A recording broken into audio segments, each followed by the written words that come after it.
Hello learners, आज हम पढ़ेंगे व्हीटस्टोन ब्रिज के बारे में, यानी व्हीटस्टोन सेतु के बारे में। इंटरेस्टिंग टॉपिक है काफी, और किरचॉफ लॉ का एक एप्लीकेशन है ये। तो जो साइंटिस्ट व्हीटस्टोन थे, उन्होंने क्या किया कि एक अननोन रेजिस्टेंस यानी कि अज्ञात प्रतिरोध की वैल्यू फाइंड करने के लिए उन्होंने 4 रेजिस्टेंस, एक सेल और एक धारामापी यानी कि एक गैल्वेनोमीटर का यूज किया, और इससे जो उन्होंने परिपथ बनाया, जो सर्किट बनाया, उसी को व्हीटस्टोन ब्रिज या फिर व्हीटस्टोन सेतु कहते हैं। ठीक है, तो देखते हैं व्हीटस्टोन सेतु क्या होता है। तो ये तो हमारे दिमाग में रफ आइडिया आ गया कि व्हीटस्टोन ब्रिज कुछ ऐसा है जिसमें आपके 4 रेजिस्टेंस है, एक गैल्वेनोमीटर का यूज होने वाला है और एक आपका सेल का यूज होने वाला है। ठीक है, तो यहाँ देखिए गैल्वेनोमीटर है जो वो क्या करता है, गैल्वेनोमीटर का काम होता है करंट को डिटेक्ट करना, स्मॉल से स्मॉल, छोटे से छोटे करंट को जो गैल्वेनोमीटर होता है यानी धारामापी होता है वो डिटेक्ट करता है। ठीक है, तो इसका आप कंस्ट्रक्शन देख लेते हैं, इसका सर्किट बनता कैसे है। पहले मैं इसको समझा लेती हूँ, फिर आप इसको लिखिएगा। ठीक है, तो इसमें व्हीटस्टोन ब्रिज में क्या होता है, इसमें 4 साइड्स होती है, इसकी 4 साइड्स होती हैं। ठीक है, उन चारों साइड्स में हम क्या करते हैं, रेजिस्टेंस को कनेक्ट करते हैं, इसमें कनेक्ट करते हैं। एक ये हो गया, दूसरा ये हो गया, तीसरा ये हो गया, चौथा ये हो गया। ठीक है, इसको नाम दे देते हैं P, इसको मान लेते हैं Q, इसको मान लेते हैं R एंड इसको मान लेते हैं S, जिसमें P Q R known resistance है, हमें पता है P Q R की वैल्यू, और S वो रेजिस्टेंस है जिसकी वैल्यू हमें फाइंड करनी है। ठीक है, फिर हम क्या करते हैं कि इसको नेमिंग कर लेते हैं, इसको A मान लेते हैं, इसको B, इसको C एंड इसको D। फिर हमें सेल भी कनेक्ट करना है, तो A और C पॉइंट के बीच में हम सेल को कनेक्ट कर देते हैं। ठीक है, फिर हम गैल्वेनोमीटर को भी कनेक्ट करना है, यानी धारामापी को भी कनेक्ट करना है, तो धारामापी को B और D के बीच में कनेक्ट कर देते हैं। ये हमने कनेक्ट कर दिया धारामापी को। ठीक है, और इसका रेजिस्टेंस मान लिया G, धारामापी का जो प्रतिरोध है उसको माना क्या है, आपका G है। ठीक है, अब देखिए इसमें करंट भी फ्लो करवा देते हैं। सेल से मान लीजिए I करंट फ्लो कर रहा है, तो A जंक्शन में आके इसको 2 पाथ दिख रहा है, तो एक इधर स्प्लिट हो जाएगा करंट और इधर हो जाएगा, तो मान लेते हैं इधर I1 करंट फ्लो कर रहा है और इधर आपका I2 करंट फ्लो कर रहा है। फिर जब I1 करंट B जंक्शन पे आएगा तो यहाँ भी इसको 2 पाथ दिख रहा है, मान लेते हैं कि इस पे ये I3 करंट जा रहा है और इस पे सपोज कर लेते हैं IG करंट जा रहा है। G फॉर गैल्वेनोमीटर है, इसलिए जो गैल्वेनोमीटर से कनेक्टेड ब्रांच है उसमें हमने IG करंट मान लिया है। ठीक है, फिर ये IG इधर D पे आएगा, I2 D पे आएगा, तो यहाँ इस जंक्शन के बाद जो करंट होगा उसको मान लेते हैं ये आपका I4 है। फिर I3 I4 जब C पॉइंट पे मिलेंगे तो ये आपके जो करंट बनाएंगे वो I ही होगा, क्योंकि मैंने आपको पहले भी बताया है पॉजिटिव टर्मिनल से जितना करंट फ्लो करता है वापस नेगेटिव टर्मिनल में उतना ही वापस आ जाना चाहिए। ठीक है, तो ये इसका कंस्ट्रक्शन हो गया। अब इसके बारे में लिख लीजिए, कंस्ट्रक्शन लिख लीजिए, इसका रचना, संरचना लिखिए, इसकी हेडिंग डालिए संरचना। ठीक है, तो लिखिए व्हीटस्टोन सेतु में 4 भुजाएं होती हैं। व्हीटस्टोन सेतु में 4 भुजाएं होती हैं, जिसमें 3 भुजाओं में ज्ञात प्रतिरोध, जिसमें 3 भुजाओं में ज्ञात प्रतिरोध व चौथी भुजा में अज्ञात प्रतिरोध लगा होता है। ठीक है, फिर लिखिए इसमें एक सेल व एक धारामापी भी लगा होता है। सेल को बिंदु A व C के बीच तथा धारामापी को बिंदु B व D के बीच जोड़ देते हैं। ठीक है, ये इसका कंस्ट्रक्शन हो गया, इसके बारे में लिख लिया हमने, सर्किट कैसे बना है। अब इसके थोड़ा सिद्धांत देख लेते हैं, प्रिंसिपल देख लेते हैं कि कौन से सिद्धांत पे काम करता है। एग्जाम में पूछा जाता है, कई बार 1 मार्क में ही पूछ लिया जाता है कि व्हीटस्टोन सेतु कौन से प्रिंसिपल पे बेस्ड होता है। तो ध्यान रखिए, जो व्हीटस्टोन सेतु होता है वो आपके नल डिफ्लेक्शन यानी शून्य विक्षेप के सिद्धांत पर कार्य करता है। अब ये नल डिफ्लेक्शन या फिर शून्य विक्षेप होता क्या है, तो उसको देखिए, मैंने आपको बताया अभी कि जो गैल्वेनोमीटर होता है, धारामापी होता है, ये करंट को सिर्फ डिटेक्ट करता है। ठीक है, करंट को क्या करता है, ये डिटेक्ट करता है। इससे पता चलता है हाँ भाई ब्रांच में करंट है कि नहीं है, ठीक है, करंट को, और स्मॉल से स्मॉल करंट को ये आपका डिटेक्ट करता है।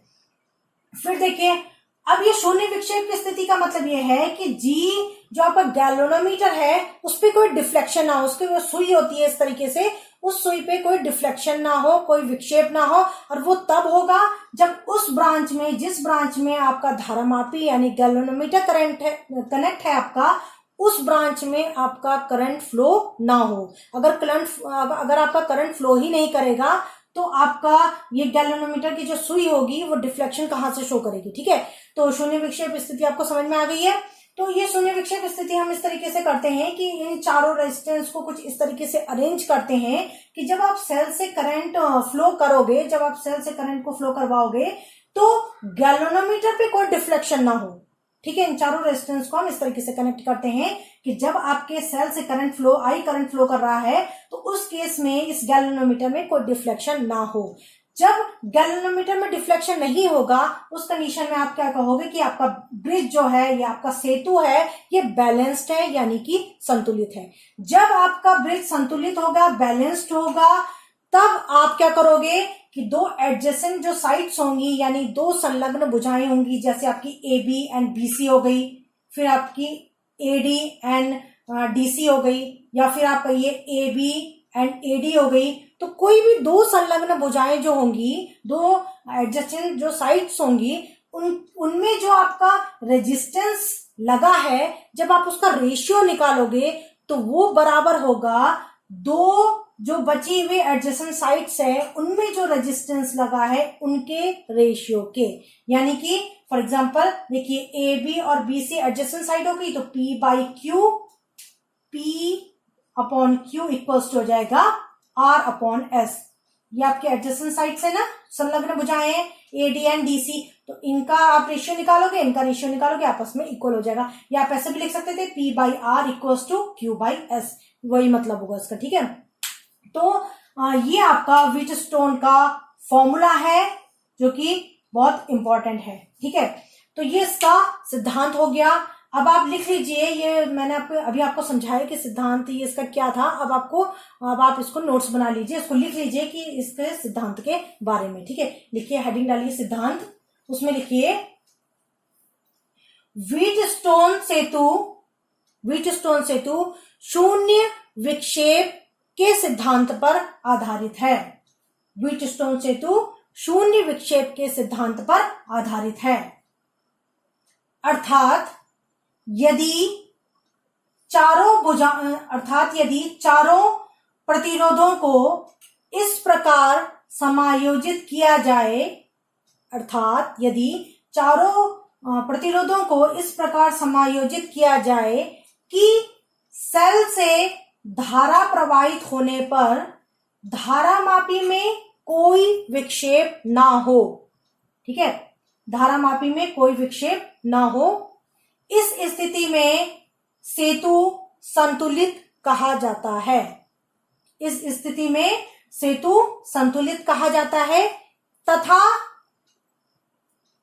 इस स्थिति में दो संलग्न भुजाओं में लगे प्रतिरोधों का अनुपात शेष दो संलग्न भुजाओं में लगे प्रतिरोधों के अनुपात के बराबर होता है। फिर लिखिए, अर्थात P by Q equals to R by S, अर्थात P by Q equals to R by S। फिर लिखिए, जहां P Q R ज्ञात प्रतिरोध है, नोन रेजिस्टेंस है, ठीक है, हमें इनकी वैल्यू पता है। लिखिए, जहां P Q R ज्ञात प्रतिरोध है तथा S अज्ञात प्रतिरोध है। आपका P Q R जो है वो आपका ज्ञात प्रतिरोध है और आपका जो S है वो आपका अज्ञात प्रतिरोध है, ठीक है, हो गया। अब एग्जाम में इतना ही नहीं है, हमें इस फॉर्मूले को प्रूफ भी करना है। आप प्रूफ करना कहिए, चाहे आप इसको निगमन करना कीजिए या इस फॉर्मूले को डिराइव करना कीजिए, तो एक ही बात है। हम इसको डिराइव करेंगे, फॉर्मूला कौन सा, P by Q equals to R by S, ठीक है। तो एग्जाम में कई बार ऐसे भी आ जाता है व्हीटस्टोन सेतु के सूत्र को के फॉर्मूले को प्रूफ कीजिए, तो एक ही चीज है, ठीक है। तो आप लिखिए व्हीटस्टोन सेतु के सूत्र का निगमन, ठीक है। ये वाला फॉर्मूला हम डिराइव करने वाले हैं, P/Q = R/S। तो इसका फॉर्मूला डिराइव करते हैं, या आप प्रूफ लिखना चाहे हेडिंग तो प्रूफ भी लिख सकते हैं। तो देखिए इसमें हम क्या करेंगे, किरचॉफ का लॉ अप्लाई करेंगे। मैंने आपको पहले भी बताया है कि जो व्हीटस्टोन सेतु है किरचॉफ लॉ का एक एप्लीकेशन है, तो इसमें आप दोनों लॉज को यूज करेंगे। हम इसको जंक्शन लॉ भी यूज करेंगे एंड लूप लॉ भी यूज करेंगे, यानी कि आपका देखिए। तो स्टार्ट करते हैं, पहले ए जंक्शन पे आइए आप। ए जंक्शन पे देखिए जो आई करंट है, ए जंक्शन पे जब आई करंट आएगा तो किस पे, I1 और I2 पे स्प्लिट हो रहा है, तो I इक्वल हो जाएगा I1 प्लस I2, ठीक है। I equal to I1 plus I2 के पहले लिख लीजिए आप ऐसे कि किरचॉफ के प्रथम नियम से, फिर लिखिए I equal to I1 plus I2। फिर बी पॉइंट पे आइए, यहां पे देखिए I1 करंट आ रहा है, IG करंट जा रहा है छोड़ के, I3 करंट भी छोड़ के जा रहा है, तो आपका I1 इक्वल्स टू हो गया I3 प्लस IG, ठीक है। फिर इस जंक्शन में आइए डी पॉइंट पे, तो यहां देखिए जो करंट आ रहा है वो IG है, जो इधर करंट आ रहा है I2 है, जा कौन सा रहा है, I4 है। तो I4 बराबर हो जाएगा आपके, I4 इक्वल्स हो जाएगा I2 plus IG, I2 plus IG। तो ये हमने निकाला किरचॉफ के प्रथम नियम से, ठीक है। अब लिखिए, अब हम किरचॉफ का सेकंड लॉ अप्लाई करेंगे, जो कि क्या है आपका लूप लॉ है, ठीक है। तो अब आप लिखिए बंद पाश ए बी डी ए में, बंद पाश ए बी डी ए में किरचॉफ के द्वितीय नियम से, ठीक है। अब किरचॉफ का सेकंड लॉ हम अप्लाई कर रहे हैं, तो हम हाई लॉ लिख लेते हैं यहाँ पे पहले। देखिए करंट यहां से यहां जा रहा है, तो ये आपका हाई हो गया, लिखते हैं, ये आपका हाई हो गया एंड आपका ये वाला पॉइंट लो हो गया, ठीक है। फिर आप यहां से यहां जा रहे हैं, ये आपका हाई हो गया एंड ये आपका लो हो गया। फिर करंट ये देखिए इधर से इधर जा रहा है, तो ये हाई हो गया एंड ये आपका लो हो गया। इधर देखिए इधर से इधर जा रहा है करंट, तो ये आपका हाई हो गया, ये लो हो गया। बाकी आपका यहाँ पे देखना होगा, यहाँ पे ये देख लिया, हाँ गैल्वेनोमीटर का भी देख लेते हैं। ये करंट आपका इधर से इधर जा रहा है, तो ये आपका हाई हो गया। देखिए ये जो G है वो रेजिस्टेंस है गैल्वेनोमीटर का, ठीक है, हम मान रहे हैं। तो ये H हो गया, ये हाई हो गया ये पॉइंट, और ये पॉइंट आपका लो हो गया, क्योंकि करंट इधर से इधर आ रहा है, ठीक है। तो ये हमने हाई लो डिसाइड कर लिया। अब लिख लेते हैं, अब इसका हम पोटेंशियल डिफरेंस सबका ऐड करते हैं, अलजेब्रिक सम करेंगे। तो देखिए P रेजिस्टेंस के अक्रॉस जो पोटेंशियल डिफरेंस होगा कितना होगा, I1 इंटू P। लिखिए I1 P। अब इसका आगे प्लस साइन आएगा कि माइनस का, हाई टू लो जा रहे हैं। देखिए हमारा जो पाथ है वो ऐसे है, अब करंट का नहीं देखना है, अब हमने अपना पाथ देखना है, जो हम क्लॉकवाइज घूम रहे हैं, हाई टू लो जा रहे हैं हम, तो आगे आपका नेगेटिव का साइन आएगा, ठीक है। फिर आप इस पाथ में आए तो हम कैसे जा रहे हैं, देखिए इस रेजिस्टेंस जो G रेजिस्टेंस है गैल्वेनोमीटर का, उसके अक्रॉस जो पोटेंशियल डिफरेंस होगा IG इंटू G होगा, ये होगा IG इंटू G। साइन आगे क्या आएगा, हाई टू लो जा रहा है, ये डायरेक्शन है हमारा, तो हमारा नेगेटिव आएगा, ठीक है। फिर आप इधर गए, फिर डी पॉइंट से इस तरफ गए। जब इस तरफ गए तो आर रेजिस्टर के अक्रॉस जो पोटेंशियल डिफरेंस होगा I2 इंटू आर, वो होगा आपका I2 इंटू आर। साइन क्या आएगा आगे, देखिए हम ऐसे जा रहे हैं, हम जा रहे हैं लो टू हाई जाने पे आगे प्लस का साइन आता है, ठीक है। वापस से पे आगे इन सबको जब ऐड करेंगे, अलजेब्रिक सम करेंगे, तो वो कितना आएगा आपका 0 आएगा। अब हम यहाँ से देखिए इसको लिख लेते हैं I1 IG, इसको यहीं पर छोड़ दीजिए, इसको मान लीजिए इक्वेशन नंबर फर्स्ट, ठीक है। अभी हम आगे इसका यूज करेंगे, इसको इक्वेशन नंबर फर्स्ट मान लीजिए। अब नेक्स्ट लूप लेते हैं, जो कि क्या है हमारा BCDA है। लिखिए बंद पाश BCDA,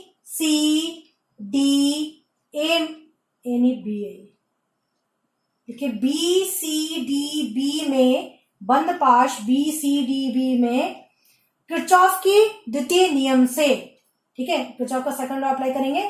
फिर यहाँ देखिए Q रेजिस्टेंस के अक्रॉस जो पोटेंशियल डिफरेंस होगा कितना होगा, I3 इंटू Q हो जाएगा आपका, I3 इंटू Q। साइन आगे क्या आएगा, हाई टू लो जा रहा है, हमारा पाथ ऐसा है, क्लॉकवाइज है, हाई टू लो जा रहे हैं हम, आगे साइन नेगेटिव का आएगा। फिर आप यहाँ आए, इस तरफ आए, तो इस तरफ देखिए एस रेजिस्टेंस के अक्रॉस जो पोटेंशियल डिफरेंस है होगा I4 इंटू एस, ये होगा I4 इंटू एस। साइन आगे कैसा आएगा, हम ऐसे जा रहे हैं, लो टू हाई जा रहे हैं, लो टू हाई जाने पे आगे प्लस का साइन आता है। फिर आप डी पॉइंट पे आए, फिर इस तरफ गए, इस वाली ब्रांच में गए, जब आप इस ब्रांच में जाएंगे तो इस रेजिस्टेंस के अक्रॉस जो पोटेंशियल डिफरेंस होगा वो होगा आपका I G इंटू जी, ठीक है। फिर आप लो टू हाई जा रहे हो, हम ऐसे जा रहे हैं, ऊपर की तरफ जा रहे हैं, लो टू हाई जा रहे हैं, तो आगे साइन किसका आएगा, आपका प्लस का आएगा, इक्वल्स टू 0, ठीक है। इसको मान लीजिए क्वेश्चन नंबर 2, ठीक है। फिर यहां लिख लीजिए आप अपने नॉलेज के लिए लिख लीजिए, जहां जी धारामापी का प्रतिरोध है, लिख लीजिए कहीं आप बाद में आप भूल ना जाए, लिखिए जहां जी धारामापी का प्रतिरोध है, ठीक है। फिर लिखिए नेक्स्ट लाइन में लिखिए सेतु संतुलन की अवस्था में, सेतु संतुलित कब होगा, जब आपका IG 0 होगा, सेतु संतुलन अवस्था में। फिर आगे लिखिए IG इक्वल्स टू 0। अब IG इक्वल्स टू 0 की value equation first and second में पुट करते हैं, तो इक्वेशन फर्स्ट हो जाएगी I1 माइनस I1P, देखिए ये आपका 0 हो जाएगा, तब बचेगा क्या आपका plus I2 R equals to 0। और ये इक्वेशन सेकंड कैसे हो जाएगी, minus I3Q plus I4 S equals to 0, ये आपका 0 हो जाएगा क्योंकि IG आपका 0 है, ठीक है। अब फिर आप इसको ऐसे लिख सकते हो, इसको कैसे लिख सकते हो, आप इसको ऐसे लिख सकते हो I1P इक्वल्स टू I2R, और इस वाली इक्वेशन को लिख सकते हो आप I3Q इक्वल्स टू I4S, लिख सकते हैं ना। ये I2R उधर जाएगा तो नेगेटिव हो जाएगा, नेगेटिव नेगेटिव फिर कैंसिल हो जाएगा, I4S भी इक्वल्स टू उधर जाएगा तो नेगेटिव हो जाएगा, नेगेटिव नेगेटिव कैंसिल होके फाइनल आपको ये मिलेगा, ठीक है। फिर लिखिए, अब इसको मिटा देते हैं, इतना आपने नोट कर लिया होगा। फिर लिखिए सिंस का साइन लगाइए, सिंस IG इक्वल्स टू 0, क्योंकि IG क्या है 0 है, देयरफॉर अब ये इक्वेशंस भी चेंज हो जाएंगी, ये दोनों देखिए, अब ये क्या हो जाएगा, I1 बराबर हो जाएगा किसके, I3 के, I4 बराबर हो जाएगा आपके किसके, I2 के, क्योंकि यहाँ IG 0 हो गए। अब जब I1 I3 के बराबर हो गया है, तो I1 I3 के बराबर हो गया है, आपका I2 I4 के बराबर हो गया, I2 I4 के बराबर हो गया है, तो अब इन दोनों इक्वेशन को आप डिवाइड करिए, इस इक्वेशन से इसको आप डिवाइड करेंगे जब, तो ये हो जाएगा I1P divided by I3Q equals to I2R divided by I4S। इस इक्वेशन को इस इक्वेशन से डिवाइड करके ये आएगा। फिर I1 I3 Q के बराबर है तो ये आपस में कैंसिल हो जाएगा, I4 I2 के बराबर है तो ये आपस में कैंसिल हो जाएगा, आपका क्या बचेगा, P upon Q equals to R upon S। तो ये आ गया आपका व्हीटस्टोन ब्रिज का फॉर्मूला, या ये कहिए कि व्हीटस्टोन सेतु को आपने डिराइव कर लिया, उसके फॉर्मूले को आपने डिराइव कर लिया, या कहिए आपने प्रूफ कर दिया, ठीक है। तो इम्पोर्टेंट टॉपिक है, स्कोरिंग है, बोर्ड एग्जाम में आएगा, तो आप इसको सॉल्व कर लीजिएगा, ठीक है। तो नेक्स्ट क्लास में नेक्स्ट टॉपिक के साथ फिर मिलेंगे, गुड बाय।